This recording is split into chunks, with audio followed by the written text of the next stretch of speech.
All right, folks, this is going to be the virtual review session for experimental design. I'm going to move rather quickly through this material because I think of all the chapters in the curriculum, this one is probably the easiest for you guys to just read this section of 5 Steps to a Five and look at the practice questions and kind of pick it up.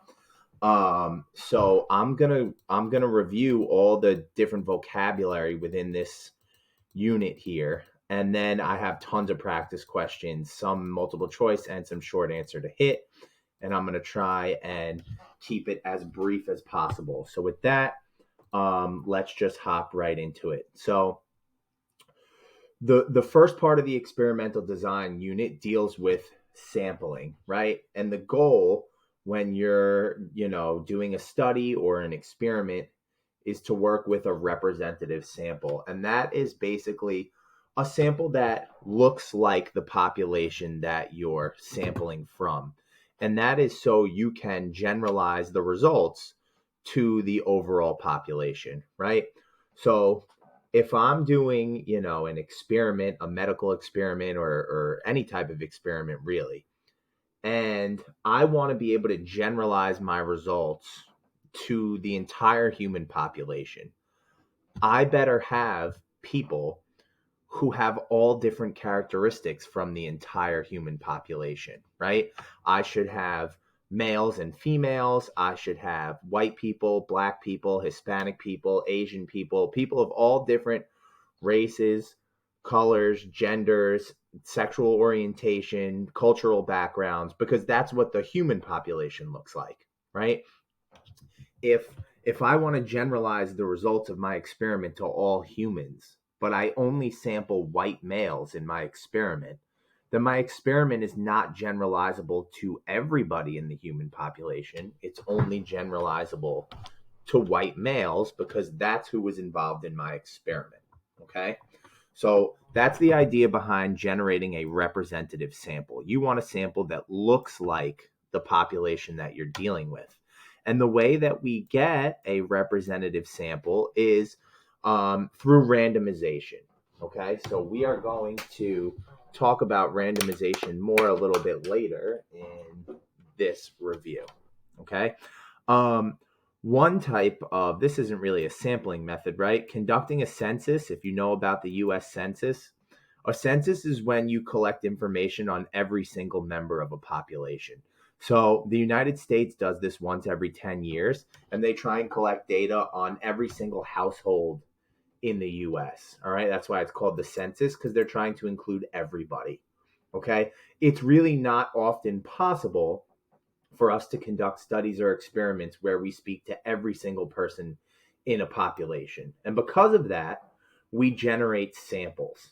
Okay. So I got one, two, three, four, five different sampling types on this slide. And then I have examples of each sampling type on the next slide. But I'll try and give context as we go. So first of all, a simple random sample, or I'm sorry, I shouldn't say that. Just a random sample. Let's start with just a random sample. A random sample is a sample when every single member of the population has an equal chance of being selected. Okay?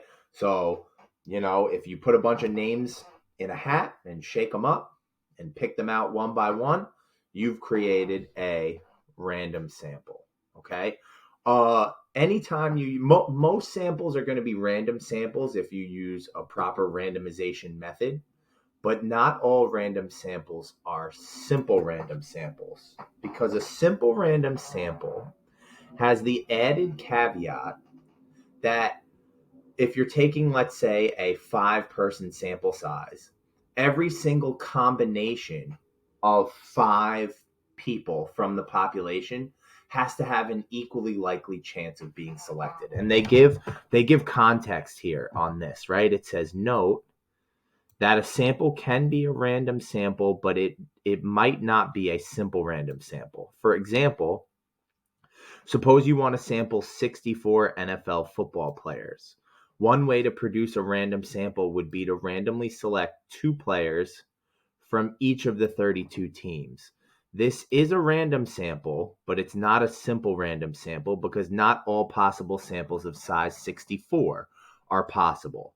So notice the difference here. If I just wanted to generate a random sample, one in which each player had an equally likely chance of being selected, right? I would just have to take all the NFL players in the league, regardless of the team that they played on, and I would have to write their names down and put them in a hat, or I would have to number them from 1 to, 3,000, however many NFL players there are, and use a random number generator to just select 64 players, regardless of the team they played on. That would be a random sample because every player had an equal chance of being selected. I'm sorry, that would be a simple random sample because every player had an equal chance of being selected. But if I specifically randomly sample 2 players from each team, I'll have a random sample, but I won't have a simple random sample because if I'm taking a 64 group sample size, okay, and I choose 2 players from each team, right? Once I have 2 players from a given team, nobody else can be included in the sample, right, from that team. So again, a random sample is one in which each player has an equally likely chance of being selected, right? So if you're sampling 2 players from each team, every player on the team has an equally likely chance of being picked.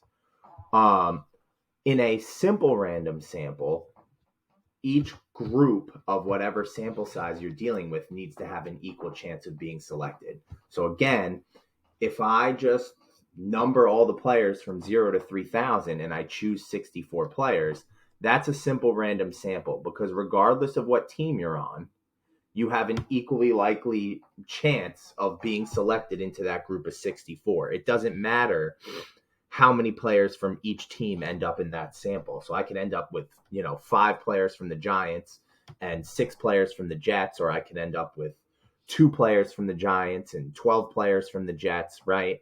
Every single possible combination needs to have an equally likely chance of being selected. All right, that's a simple random sample. What's described here would just be a random sample because you're only going to take 2 players from each team. As soon as you have 2 players from each team, you move on to the next team, right? So every possible combination of 64 is not possible because you're only going to get 2 players from the Giants, 2 players from the Jets, 2 players from the Eagles, and so on, right? You can't have 3 or 4 or 5 players from any given team. We're capping it at 2. What I'm describing here about making sure you're getting 2 players from each team could also be considered a stratified random sample where you're stratifying by team, but we'll get to that in a second. Another type of sampling method is a systematic sample, and a systematic sample is kind of what it sounds like. It's just coming up with a system to randomly sample, and it usually has to do with some sort of numerical pattern. So the example they give here is if you wanted to make a systematic random sample of 100 people out of 10,000, okay, you would say maybe randomly select a number between 0 and 100. So in this case, let's say you came up with 61, right? And then you're going to select every 100th name on the list after that. So you would put all the people in order or number the people sequentially somehow. And you're going to randomly choose one number between 0 and 100, right? And let's say if you get 61, and then you're going to choose every 100th person after that, right? If you choose every 100th person out of 10,000 people, you'll end up with 100 people in your sample. But the important part to know is the system. Once you randomly choose a person out of your first group of 100, you're then going to choose the 100th name on the list, or every 100 names on the list after that. So you would get the 61st person, then the 161st person, then the 261st person, the 361st person, and you would keep choosing people out of your ordered list by going every 100 people after the 61st person. And this is random. It is random because, you know, each the first number that you generate is going to be randomly generated, right? So if you select the number 2, then you're going to sample people number 2, 102, 202, 302, and so on. If you randomly select the number 45, then you're going to select person number 45, 145, 245, 345. That's your system. Okay. So systematic random samples are not simple random samples, because once you set up your system, right? Let's say once I randomly draw person number 8 and I'm choosing every 100th person after that, right? Once I choose number 8, I have the next person in my sample is going to be number 108, and then 208, and then 308. It's not a simple random sample because once I generate that first random number, right, numbers that are close together can't be in the same sample, right? So if I generate the number 5 and then I'm picking every 100th person from 5, right? Person number 6, 7, 8, 9, 10, and so on, none of them are going to be in the sample.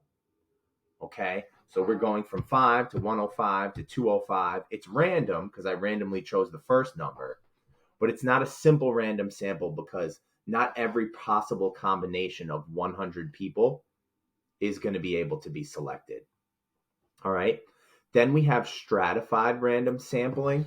Stratified random sampling is when I split my population according to some characteristic, and then I take a simple random sample from each group. For example, let's say I wanted my sample to have an equal number of men and women. I can stratify based on gender, and then I could pick 100 people from the male group and 100 people from the female group. This would not be a simple random sample because, again, if I have a sample size of 100 and I'm just choosing men and women, every single different possible combination of men and women needs to be possible for it to be a simple random sample. So technically, the chances that I get 100 men and 0 women, or 99 men and 1 woman, or 98 men and 2 women, and so on, those all have to be equally likely to occur. But if I stratify, I'm controlling the number of men and women who are going to be in my sample. So again, if I'm choosing 100 people and I stratify on gender, and then I pick 50 from each group, right? It's a random sample, but it's not a simple random sample because I'm ensuring that 50 men and 50 women are going to be in the sample, and I'm preventing all the other possible combinations of 100, like 51 men and 49 women, or 60 men and 40 women, right? And then last but not least, we have a cluster sample.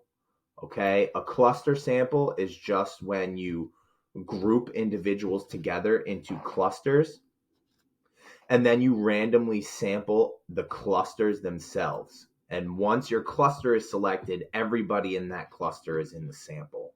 So for example, if I was doing a cluster sample at school, I could group kids by their first period class, like what room they're in. And then I could randomly select room numbers. And if your room number is selected, everybody in that room is in the sample, right? So if I was doing this experiment at Veritas, I would group all the kids according to what room they're in first period. And then maybe I would select 5 first period classrooms. Okay. Everybody in those 5 classrooms first period would then be in my sample. That's a cluster sample. Okay. And then this page basically just gives you an example of each type of sampling method. I'm actually going to leave that to you to check in your book if you want more clarification on sampling types, because I kind of just gave you examples of each type of sampling method.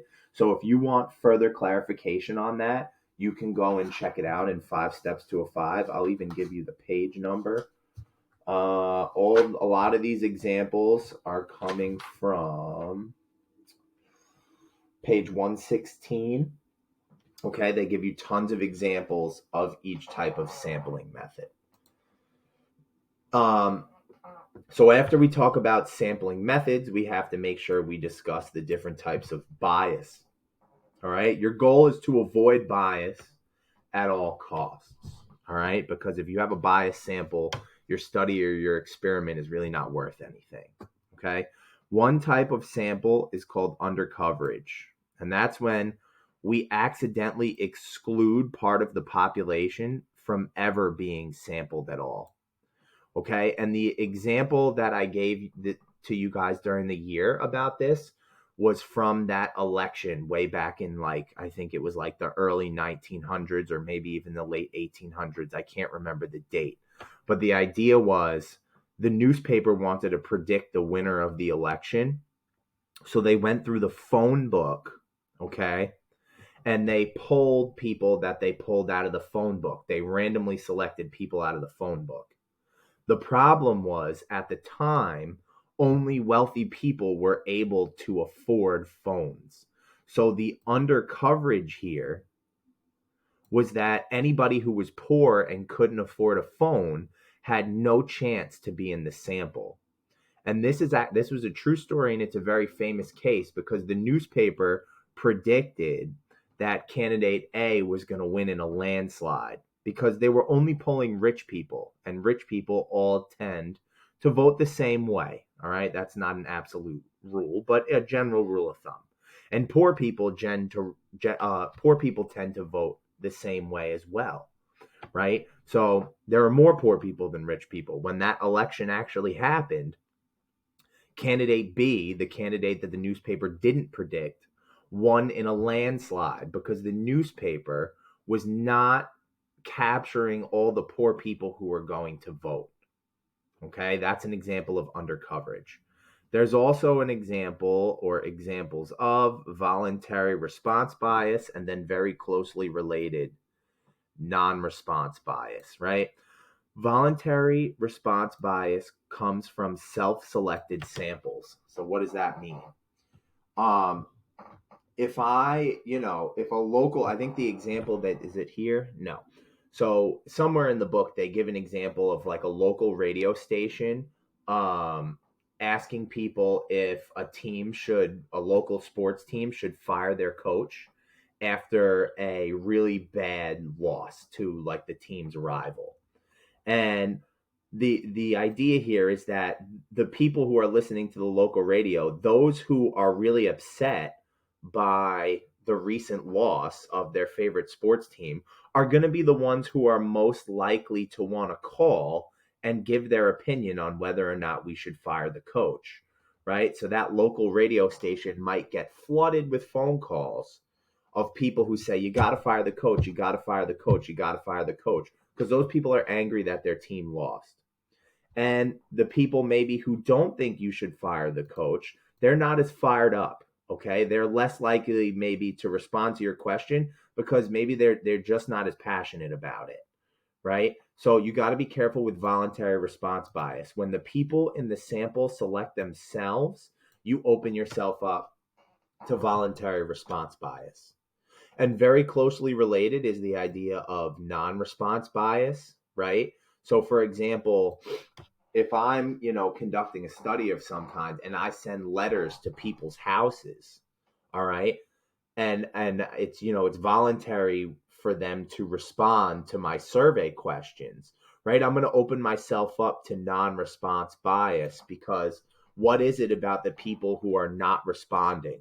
They might have something in common that I am not going to be able to account for in my survey responses. And this kind of relates to voluntary response bias too, right? The people who get the survey in the mail are volunteering to take it and send back their results. So, what is it about those people? What do they have in common that makes them more likely to respond? And what is it about all the people who aren't responding? What do they have in common that makes them less likely to respond? Okay, so whenever your sample has some element of self selection, you're opening yourself up to one of these types of bias. Okay. And then lastly, we have the idea of response bias. There's a few different ways that you can, you know, end up with response bias in your survey. One is if you're asking a question where your respondents are either embarrassed or have some incentive to lie about the truth, you're opening yourself up to response bias, right? Like, for example, if you start surveying people and ask how many times a week they drink alcohol and get drunk, certain people might be embarrassed to admit how often they're drinking at home. So now they have incentive to lie, right? Because it says right here, perhaps they are ashamed of the truth, right? So anybody who's an alcoholic might have incentive to lie in our survey and not tell us the truth. Okay, so that's one example of response bias when the participants don't want to answer your questions truthfully. Um, Another thing about response bias is if the respondents want to please the interviewer, right? There is a natural tendency that people have to be people pleasers, right? If if somebody asks you a question, you want to give them the answer that you think they want to hear. So this is another example of response bias, right? People unconsciously trying to answer the question in a way they think will make the interviewer happy. Um, if people don't understand the wording of your question, it's confusing to them in some way, or the vocabulary is misleading, it might lead people to answer in a way that they otherwise might not have. That's an example of response bias. And also, if you ask people questions and give them the answers in the same order, right? The ordering of the questions may influence the response. For example, do you prefer A to B?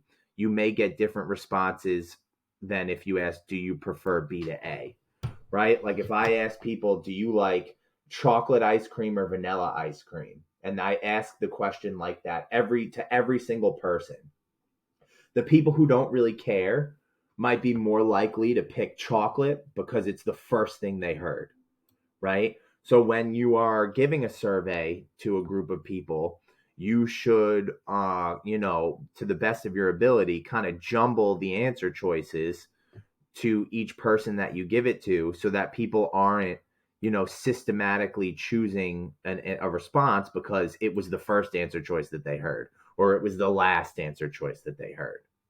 All right, so these are all examples of response bias. All right, which brings us to the difference between an experiment and an observational study. Okay, an experiment is something where the researchers are going to impose some sort of treatment or multiple treatments and then measure the outcomes of those treatments. Sometimes experiments have a control group that receives some sort of inactive treatment for the sake of comparison at the end of the study. Okay. Observational studies do not have treatment and control groups. Okay. They are simply studying a relationship between two variables. Okay. They do not impose treatments.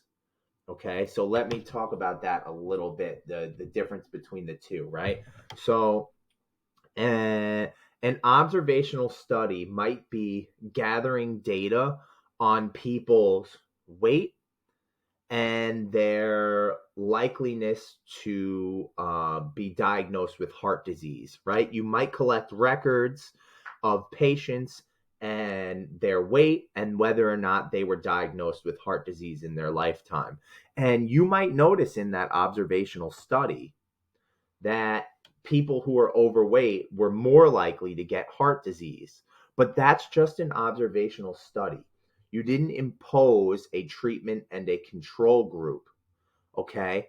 You just looked for a link between two variables. So we can never establish causation from an observational study when we're simply observing a relationship between two variables.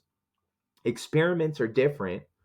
We can draw cause and effect from conclusions because we're trying to control for any confounding variables. So what might that mean, right? An experiment would be something like testing the effect of a drug.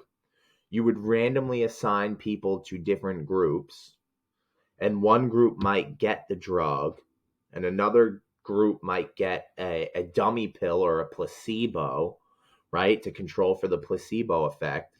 And then at the end, you would study, did the drug have any effect on the group that took it?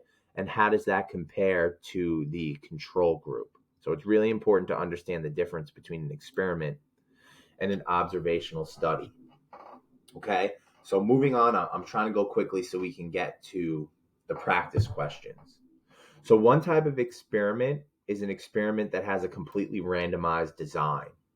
A completely randomized design is when you use some sort of chance mechanism to split your volunteers or your test subjects into different groups. Okay. And there's no limit on how many groups that you need, right? So, like, let's say I was just, putting people into two groups, right? I was comparing the effect of two different drugs. I might use some sort of random mechanism to put people into group one and group two. They'll each get a different drug, right? And then at the end, I'll compare the results of the experiment, right? So if you're describing an experiment, you really want to make sure that you talk about a random assignment of subjects to treatment groups. You want to describe what's going to happen in each treatment group, right? What drug or whatever the experiment's about, what's going to happen in each treatment group. And then you want to mention something about comparing the results, okay? And I have 3 different random design processes up here. This was just the first one. And I just want to show you that there's no limit, right, on how many treatments you can have in an experiment, right? So this example down here shows an experiment that has more than 2 treatment groups. Okay, it has 1, 2, and then they use N, right? You can pick however many treatment groups you want. It all depends on, the idea behind your experiment. And then you can also have a randomized design that uses a control. Okay, so in this case, they're comparing how the dosage of a drug affects a group of people, right? So they have 3 different treatment groups. One group gets a 200 milligram dosage. Another group gets a 500 milligram dosage. Another group gets a 750 milligram dosage. And then there's a control group that takes a dummy pill, right? It's important to have a control in a lot of experiments because a lot of times people will think that they're getting better even if they're taking a pill that doesn't work. We've noticed this psychologically about humans in our experimenting over the years, right? If you were testing the effects of a pain medication, you can give people a dummy pill. And if they think it's supposed to make them feel better, they will report that they feel better. So it's often important to include a control group for comparison's sake, right? If I just was comparing 200 and 500 and 750 milligram dosages, I might not get a full picture of how effective these drugs are because some of the effect could be attributed to the fact that the people thought they were supposed to start feeling better for whatever was ailing them.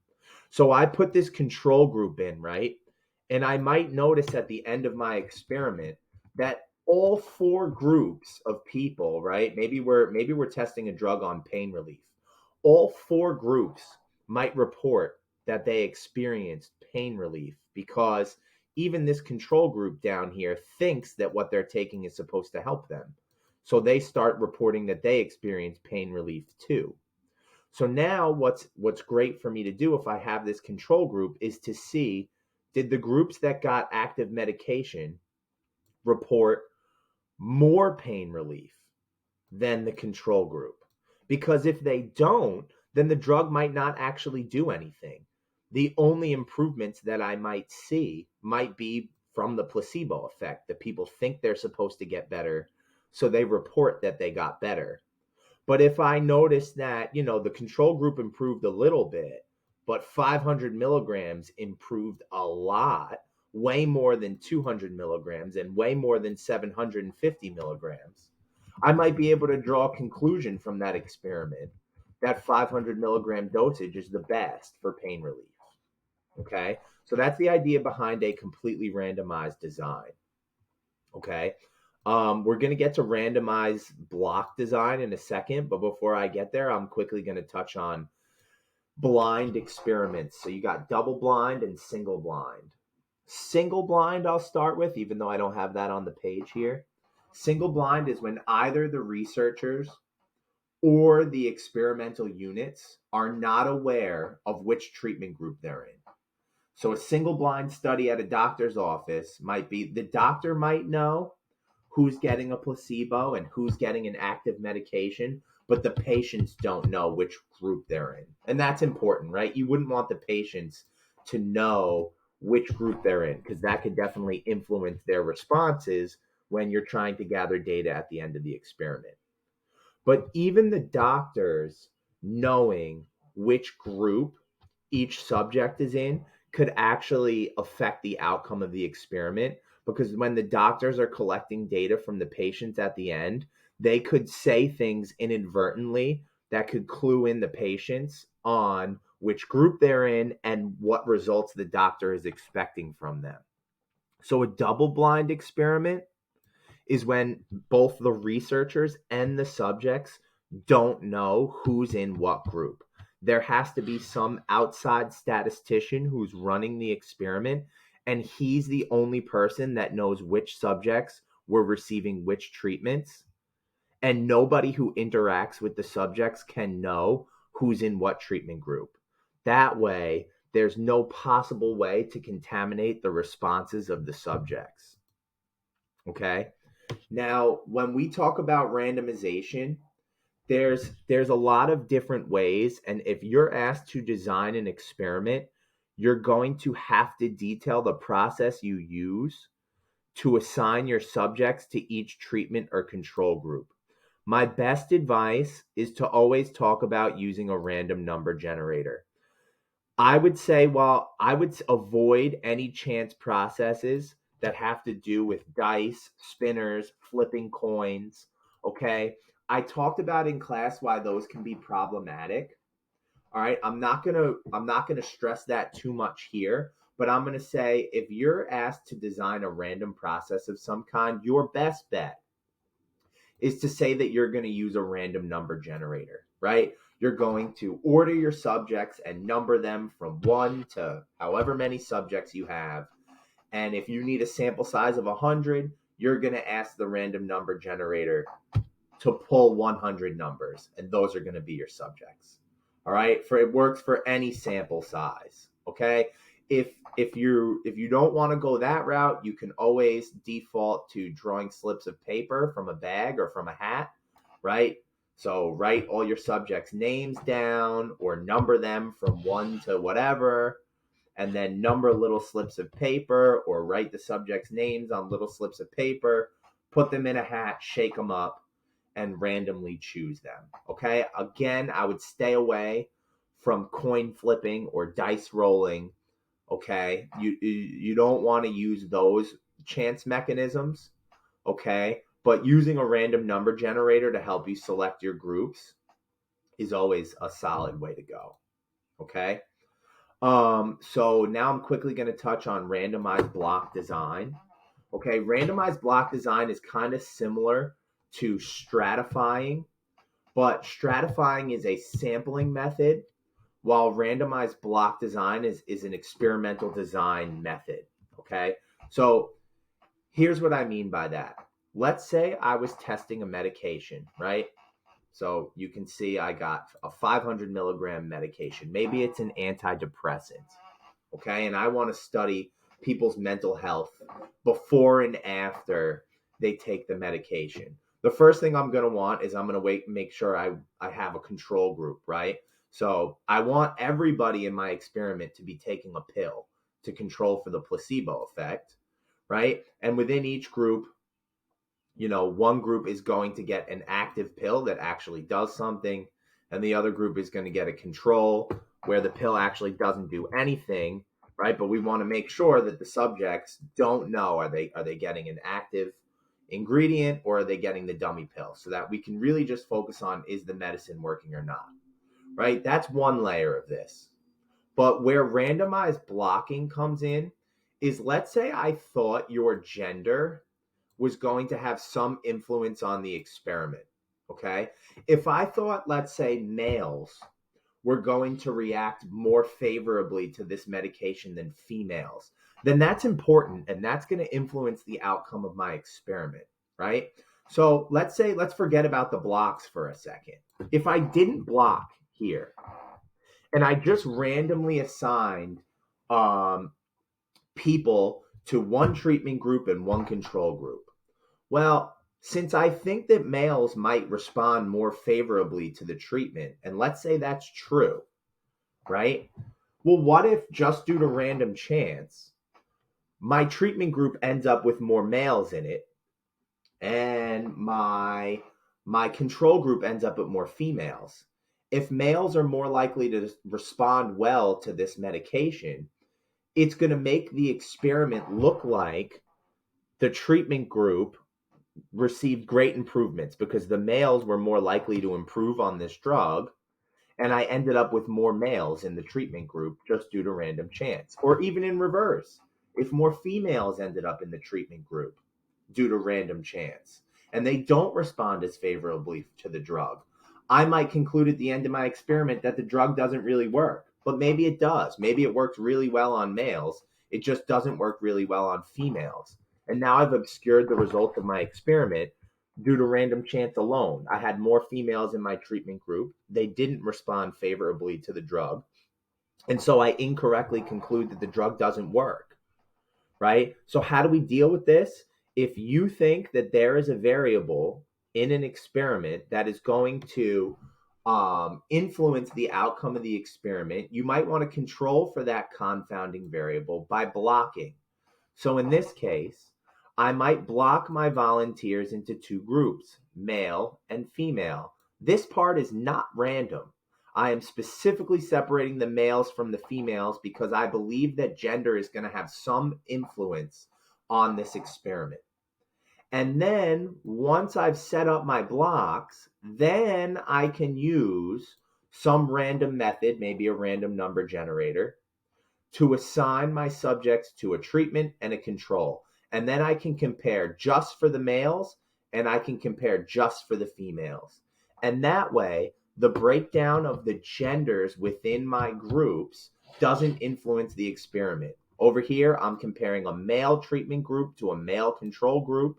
I'm comparing a female treatment group to a female control group. So gender can't ruin my experiment. Okay? And then lastly, you have matched pairs design. This is a type of blocking where generally one subject will provide two data points, a before and an after. Okay, so the example they give here is a study is instituted to determine the effectiveness of training teachers to teach AP statistics. A pretest is administered to each of 23 prospective teachers who subsequently undergo a training program. When the program is finished, the teachers are given a post-test.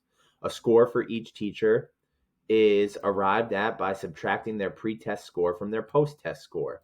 This is a match pairs design because the two scores are paired for each teacher, right? So think about this. There's two different ways you could run this experiment, okay? If I wanted to test the effectiveness of a training program on the ability of AP statistics teachers, I could use a completely randomized design, okay, which would be, I'm just going to split, let's say I have 100 subjects.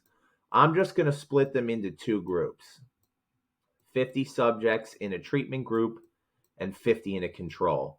And these 50 subjects are going to undergo the training program, and these 50 subjects are not going to undergo the training program. And then I'm going to give each group a post-test at the end, and I'm going to compare the results, right? That would just be a randomized design. I took 100 people, I split them into two groups. I applied a treatment to one group. I had one group be a control. I administered some sort of post-assessment, and then I compared my results over here, right? Or I could do match pair, right? In the match pairs design, match pair, okay, Everybody undergoes the treatment here, right?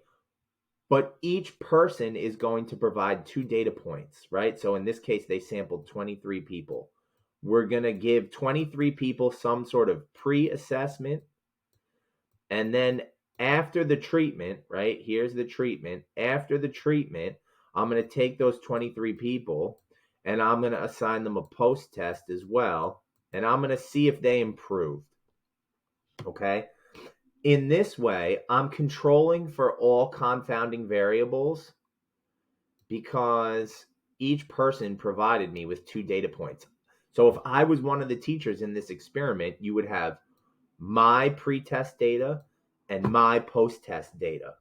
Okay, you're comparing me to me, right? In this randomized design, you open yourself up to some confounding variables. What if this treatment group over here just ended up with more teachers who were naturally smarter than this control group, right? That might throw off the results of your experiment because your groups are unequal, right? Random selection does a good job of balancing confounding variables, but there are certain cases like match pair where you can completely control for confounding variables by making sure you're gathering 2 different data points from the same subject. Okay? And with that, I'm going to get into the questions. All right? So that was about 40 minutes to review that whole chapter. And now we're going to answer some questions. And when we're done with the questions, obviously, I'm going to let you guys go. I just want to get my book open so I can see these problems in my book. Okay? And then we are going to talk about some answers here. So this first one is not from the practice problems, actually. It's from somewhere else. It says, you were doing a research project on the attitudes towards fast food and decide to use your sample of the first 25 people to enter the door at a local hamburger restaurant. Which of the following are true of this sample? Okay. It's a systematic sample. It's not a systematic sample because you're just taking the first 25 people. A systematic sample would be something like randomly choosing a number between 1 and 10. All right. And let's say that number was 6. You would then choose the 6th person who walked through the door.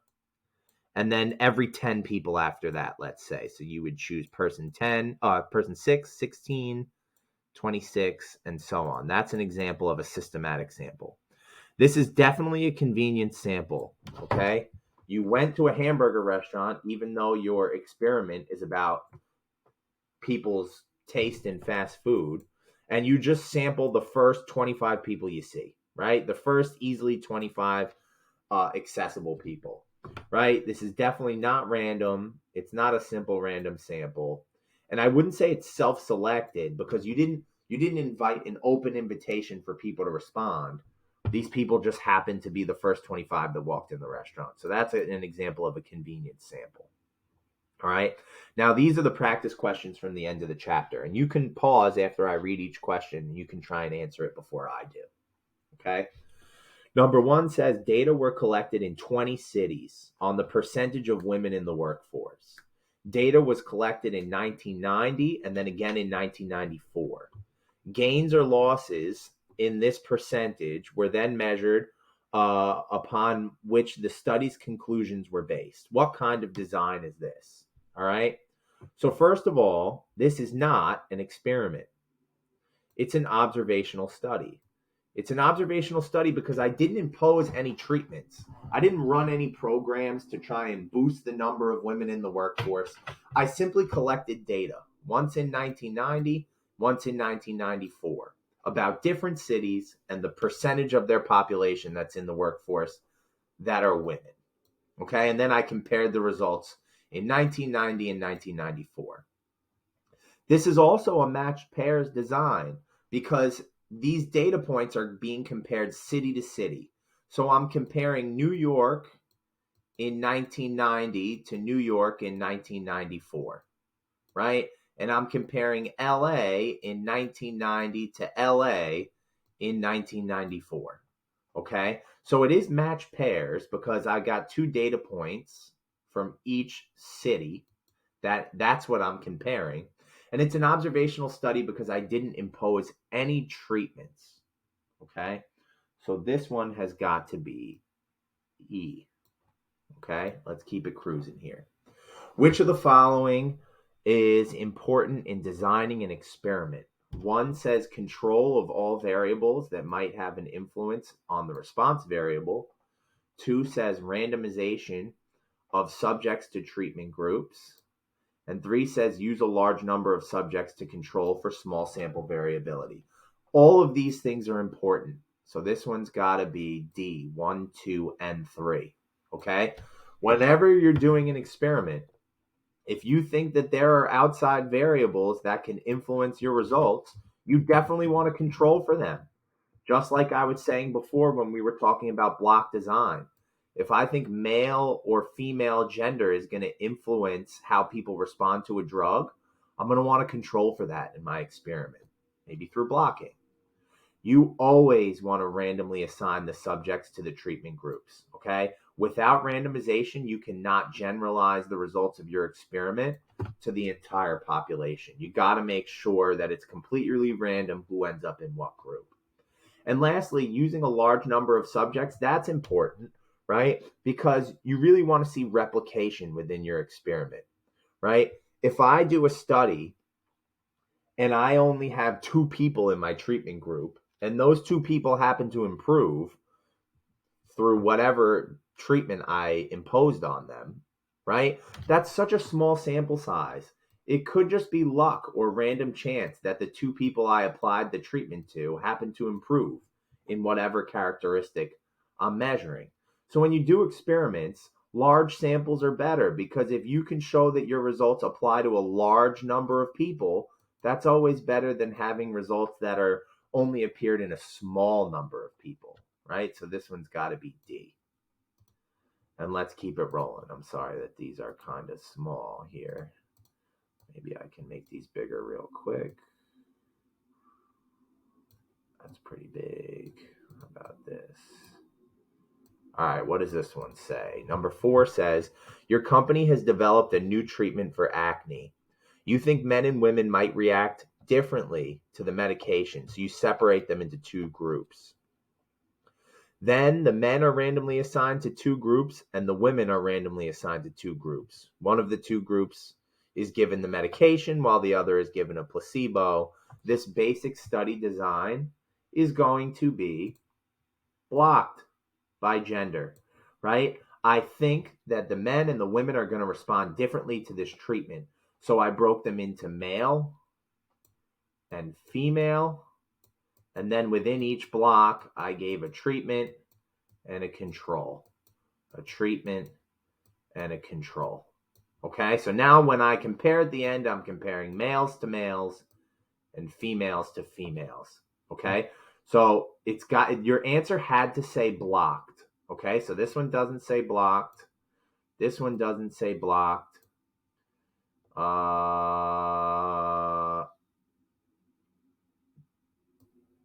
This one, we were not blocked by type of medication, right? There was only one type of medication, right? We blocked only on gender, okay? So the reason that it's not C is because this was not completely randomized, okay? It was randomized in that males got randomly assigned to a treatment and a control, and females got randomly assigned to a treatment and control. But a completely randomized design has no blocking, right? So if there was, let's say, 100 participants, in a completely randomized design, you take your 100 volunteers and you have to select, maybe half of them to go to a treatment and half of them to go to the control. But that would be regardless of gender, right? So you could end up with more males than females in your treatment group, or you could end up with more males than females in your control group, right? That would be probably likely if you didn't block, right? But with blocking, it's not completely randomized anymore because you blocked. You still have randomization in your assignment of the males to the treatment or the control and the females to the treatment or the control, but this is a blocked design and it's blocked by gender. Okay? Next, number 5. A double-blind experiment is important, or a double-blind design is important in an experiment because, let's see. There is a natural tendency for subjects in an experiment to want to please the researcher. That's true, right? If the subjects know which group they're in, they might answer their questions differently. Okay, B says it helps control for the placebo effect. Okay, I'm going to keep that. I'm going to underline that one. We'll come back to that, right? C says evaluators of the responses in a study can influence the outcomes if they know which subjects are in the treatment group and which subjects are in the control group. This is also true. So at this point, right, whenever you're doing a multiple choice question like this and you think, you know for sure, like we know this one's true and we know this one's true, then the answer's got to be all the above, right? It has to be. If you think more than one option is true in a question where it's not like they're giving you the option to pick A and B or A, B, and C. It's just pick one. If you see two that are correct, it's got to be all the above. All right. D just said subjects in a study might react differently if they knew they were receiving active treatment or placebo. That's definitely also true. Right. So this one had to be E. And we'll keep it cruising. I'm trying to squeeze this in under an hour. Let's see. Which of the following is true about an experiment, but not about an observational study? So let's see. A cause and effect relationship can more easily be inferred. Let's see. That's true for an experiment, right? Experiments can have cause and effect. Observational studies cannot generate cause and effect, right? They don't impose a treatment and control. They don't have comparison, right? You're simply looking for a link between two variables. So A seems like it's probably right? Because it's which of the following is true for an experiment but not an observational study. This is true for an experiment and not an observational study, right? The cost of conducting is excessive. Well, that's not necessarily true, right? We don't know that for sure. And an observational study could be expensive as well, right? More advanced statistics are needed for analysis after the data is gathered. That's not true, okay? You might not need really advanced statistics in your experiment at all, right? By law, subjects need to be informed that they are part of a study. This is true of an experiment, but it's probably also true for an observational study, unless the data is anonymously collected after the fact. And then E, possible confounding variables are more difficult to control. That's not true in an experiment. It's true in an observational study. So that's the opposite of what the question is asking, right? Confounding is difficult to control in an observational study, but in an experiment, you could use blocking or other types of designs to control for that. So this is not true, okay? It has to be A, right? That's the only one that's definitely true for an experiment and definitely not true for an observational study. Okay, a couple more. We're almost done. I only have three slides left here. It says, a study showed that a person who ate 2 carrots a day had significantly better eyesight than those who ate less than 1 carrot a week. Which of the following statements are correct? So let me jump right out and say here, this is an observational study, okay?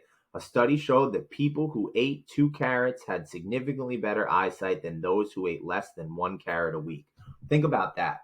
We did not split people into groups and then make sure that one group eats 2 carrots a day and make sure that the other group doesn't eat any carrots, and then we compare their eyesight at the end. That's not what we did. We simply gathered data, right? We spoke to people and we said, do you eat 2 carrots a day or more? And then we measured their eyesight. And then we spoke to other people and we said, do you not eat 2 carrots a day? Do you eat less than a carrot a week? And if they said yes, then we measured their eyesight and then we compared. But what have we opened ourselves up for? There's plenty of confounding variables in there. Somebody who eats 2 carrots a day is more likely to be healthy in other ways than somebody who only eats less than 1 carrot a week, right? So maybe it's not the carrots at all that are improving the eyesight. Maybe it's something else that all these people who eat 2 carrots a day, they could have something else in common, right? That's healthier than all these people who eat less than a carrot a week. And maybe that's why they have better eyesight. So let's look at the answers then. Number 1 says this study provides evidence that eating carrots contributes to better eyesight. It doesn't do that. It does find a link between carrots and better eyesight, okay? But you cannot generate cause and effect here because this was an observational study. So it doesn't provide evidence of that. It just tells you that there's some sort of link between these two variables. Number 2 says the general health consciousness of people who eat carrots could be a confounding variable. That's true, right? If you eat carrots, you might be also more likely to take better care of your eyes. All right. Spend more time outside and less time looking at a computer screen. These are all things that can contribute to better eyesight that aren't related to the carrots themselves. And then 3 says this is an observational study, not an experiment. That's true. We detailed that at the beginning, right? So I want to see which one of these answers has just 2 and 3. That would be answer choice D. Okay, I got one more multiple choice and then some short answers, which I'm just going to talk you through real quick. I'm not going to write it out. All right. Number 9 says, which of the following situations is a cluster sample?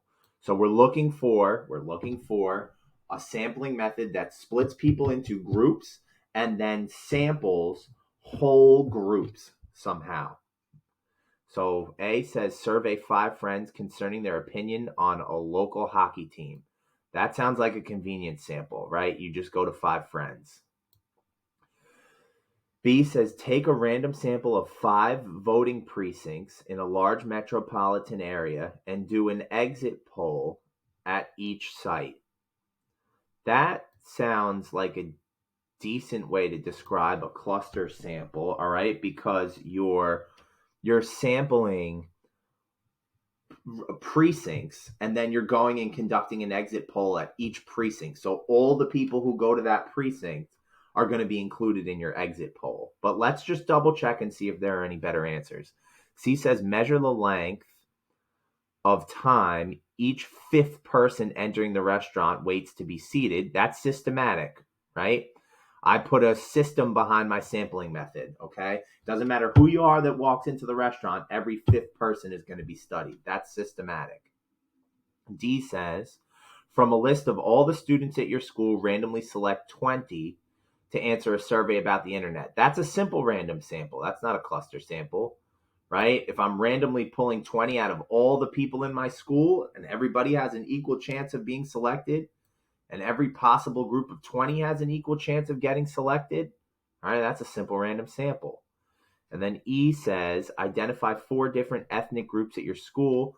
From each group, choose enough respondents so that the final sample contains roughly the same proportion of each group as the population of the school. That's a stratified sample, okay? We're making sure that our sample matches our population by stratifying. So I'm going to select a certain percentage of my sample from each ethnic group. Okay, that's not a cluster sample. So it's got to be B, right? I'm grouping people into clusters. In this case, which precinct they decide to, attend or whatever for some sort of, if a precinct is a voting area, right? You're grouping people by their precinct. I selected 5 precincts. And then I pull everybody in each of those 5 precincts. That's a cluster sample, so it has to be B. Okay? And then I'm going to go a little over an hour, but that's okay. Let's just talk about some of these short response real quick so I can hammer home a couple other important ideas. All right? 2 is design an experiment that employs a completely randomized design to study the question of whether or not taking large doses of vitamin C is effective in reducing the number of colds. This is completely randomized, no blocking whatsoever. So here we go. If I have 100 people, I'm going to want to split them into 2 groups. A vitamin C group and a group that does not get vitamin C. All right, this would be my control. I would want to make sure that they're taking a dummy pill to control for the placebo effect. Okay? And you can even add more treatments if you want, right? So you could give these people, I don't know what like a normal dose of vitamin C is, but Maybe like you could give these people 100 milligrams of vitamin C. You can have another group that you give 250 milligrams of vitamin C, right? I'm sorry for my terrible writing here, right? Or you could just keep it simple and you can do one treatment group and one control group, all right? And if you had to design this experiment in a short answer question, you want to make sure you detail how you are going to split these people into their treatment groups. Again, I like to say use the random number generator. Say I'm going to put 50 people in each group. I'm going to number my subjects from 1 to 100, and I'm going to have a random number generator select 50 numbers. Those 50 people are going to go into the treatment group, and the other 50 people are going to go into the placebo group. And then you're going to want to measure how many colds on average the people in each group get. And then you are going to want to compare. You got to make sure you talk about comparing your results at the end, right? So I'm going to find, the average number of colds per person in this group and the average number of colds per person in this group. And then I'm going to compare those numbers at the end of the experiment. Okay? So that's how you would design a completely randomized design. All right, I'm going to erase all this now. And we'll look at number 3. It says a survey of physicians found that some doctors gave a placebo rather than an actual medication to patients who experience pain symptoms for which no physical reason could be found. If the pain symptoms were reduced, the doctors concluded there was no real physical basis for the complaints. Do the doctors understand the placebo effect? I would say no, they don't. Those patients could have been feeling real pain. And because the human brain is so powerful, if you give them a dummy pill, like it says these doctors did, and then the patients came back and said they didn't have as much pain anymore, that's placebo effect. Okay? They could have really been experiencing pain, and they could really think that they got better, even though the pill that the doctors were giving them didn't have anything in it. Okay? So the doctors in that case wouldn't have understood the placebo effect. Somebody who thinks that they are supposed to start feeling better is very likely to report that they actually started feeling better, whether it's A, true or not, and B, some people might actually think that they're feeling better because they've been taking the pill. So that would not be grounds to say that these people didn't actually have pain. It would just prove that the placebo effect exists. All right, couple more. 8 says, question 1 stated, in part, you are interested in the extent in which ingesting vitamin C inhibits getting a cold. You identify 300 volunteers, 150 of whom have been taking more than 1,000 milligrams of vitamin C a day for the past month, and 150 of whom have not taken vitamin C at all during the past month.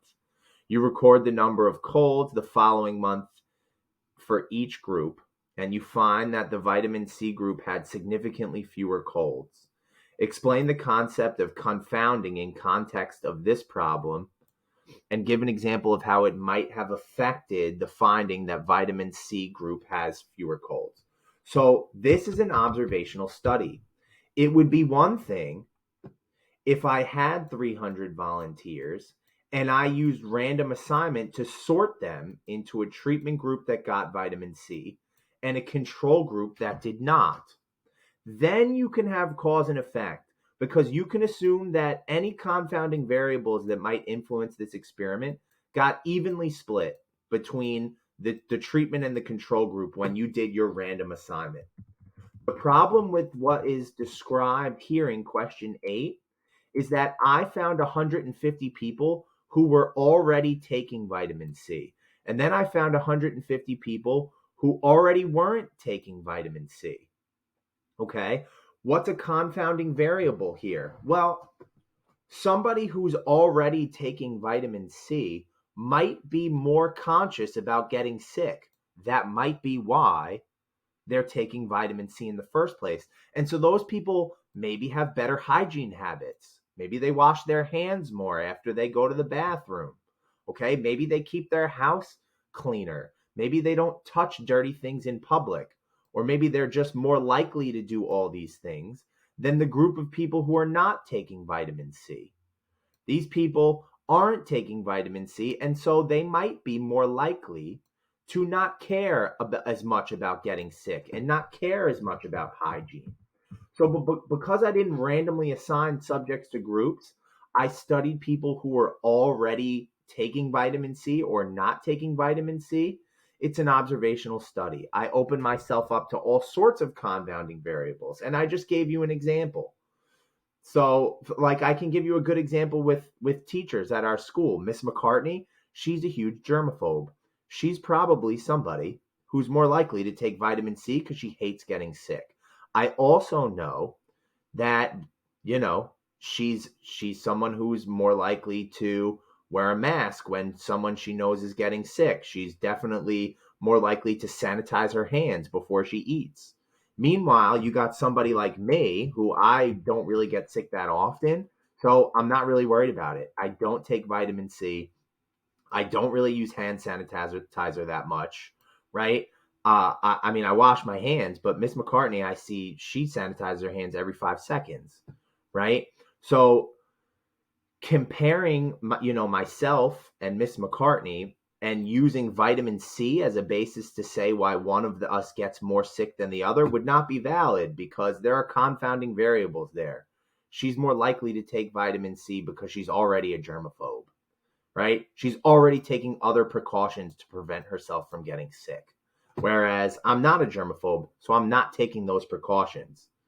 So if Miss McCartney was taking vitamin C and I wasn't, and I got sick and she didn't, that in an observational study, we might be more likely to say, hey, McCartney didn't get sick and she's taking vitamin C. It must have been the vitamin C.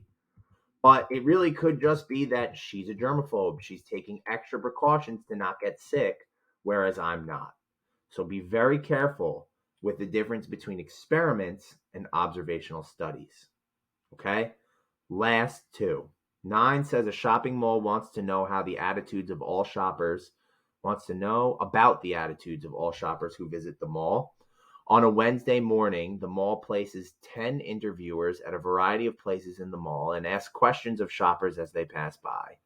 Comment on any bias that might be inherent in this approach. We've all seen this, people at the mall trying to flag you down and talk to you about something. You immediately open yourself up to voluntary response bias and non-response bias, right? You could use either one of these to make your point. For voluntary response bias, what is it about all these people who decide to stop and answer the survey questions? What do they have in common? And how might that influence their responses? Okay, I know me, for example, I blow right by these people. Maybe I would answer the questions differently than the people who are willing to stop and chat. Okay, this isn't, going to a mall and just surveying anybody who will answer your questions. That's a self-selected sample. You've opened yourself up to voluntary response bias. You've also opened yourself up to non-response bias. What is it about all the people who refuse to stop and answer the questions? What do they have in common? And how might that influence their results in the survey, right? People who are more likely to stop, maybe if I'm just throwing out a theoretical example, if we're surveying people's attitudes about the mall, it could be that all these people who are happy to stop and chat, they're not in a rush, maybe they enjoy being in the mall more. And so they're more likely to give positive responses. Whereas all the people who just blow right by, they're in a rush, they don't really want to be there. Maybe they already don't like being there in the first place. They're probably more likely to give negative responses. Okay? So again, you've opened yourself up by letting the sample self-select. You've opened yourself up to voluntary response bias or non-response bias. Okay? Last one, and then I am going to stop here. Okay, here we go. Question 2 asks you to design a completely randomized experiment for the situation presented in question 1. That is, design an experiment that uses a treatment and a control group to see if the groups differed in terms of the number of colds suffered by users of 1,000 milligrams of vitamin C and those who didn't use vitamin C. Question 8 asks you about possible confounding variables in this study. given that you believe that both general health habits and the use of vitamin C might explain reduced number of colds, design an experiment to determine the effectiveness of vitamin C taking into account general health habits. You may assume your volunteers vary in their history of vitamin C use. That's a tricky one. They want us to block in some way, right? Because it says, given that you believe that both general health habits and use of vitamin C might explain number of colds, design an experiment to determine vitamin C by taking into account general health habits. So what we would really want to do is somehow if we think that health habits is a confounding variable, we want to split people into, I would say, health conscious, or health aware. I'll say, because I don't feel like writing out conscious, and people who are not health conscious. Okay, so how would you quantify that? Well, maybe we would give some sort of survey, right? Maybe out of all our volunteers, we would administer them a survey, and we would say, how likely are you to wash your hands? How likely are you to use hand sanitizer throughout the day? How likely are you to clean the cooking surfaces in your house, right? All things that could potentially help you not get sick, right? And then we would basically try and sort our participants, right? We would take all the people who responded that they're very health conscious and take lots of precautions, and we would split them away from all the people who are not very health conscious and not very sanitary. And then within each group, we would use random assignment to have one group that gets vitamin C and one group that is a control. They don't get vitamin C. And then in my not health aware group, right, the group that's not really using hand sanitizer, they're not cleaning their counters well after they cook raw foods, we're going to split them into the vitamin C group and the control group. And we're going to test both groups. And then we're going to compare here and here, and compare here and here. And then we're going to compare the groups together, right? So maybe I notice at the end, right? Maybe I notice that in the health aware group, the group that took vitamin C didn't get sick as much, right? And now I know that's not because of any confounding variables like how often you are to wash your hands, because all the people in this group are likely to wash their hands. And then maybe I notice in my non-health aware group, right, the vitamin C group was also less likely to get sick. Okay? And I know that all the people in this group down here were not very health conscious, right? So now when I look at the results of my experiment, it seems that it doesn't matter whether my participants were super germaphobes or not germaphobes at all. It looks like in both groups, the people who were taking vitamin C got sick less often. Now I can say pretty definitively it must be the vitamin C that's causing these people to get sick less, because I compared people taking vitamin C who were huge germaphobes to people not taking vitamin C who were also huge germaphobes. I've removed the confounding variable in this case, which is general health habits. I compared people taking vitamin C who already had good health habits to people not taking vitamin C who also had good health habits. And then I did the same thing for people who did not have good health habits, right? That's an example of blocking. And it's a way for me to remove that confounding variable. All right? So that's it. That's the entire chapter. It probably took us a month to do that chapter in school, and we did it in an hour and 15 minutes. All right? So happy studying, guys.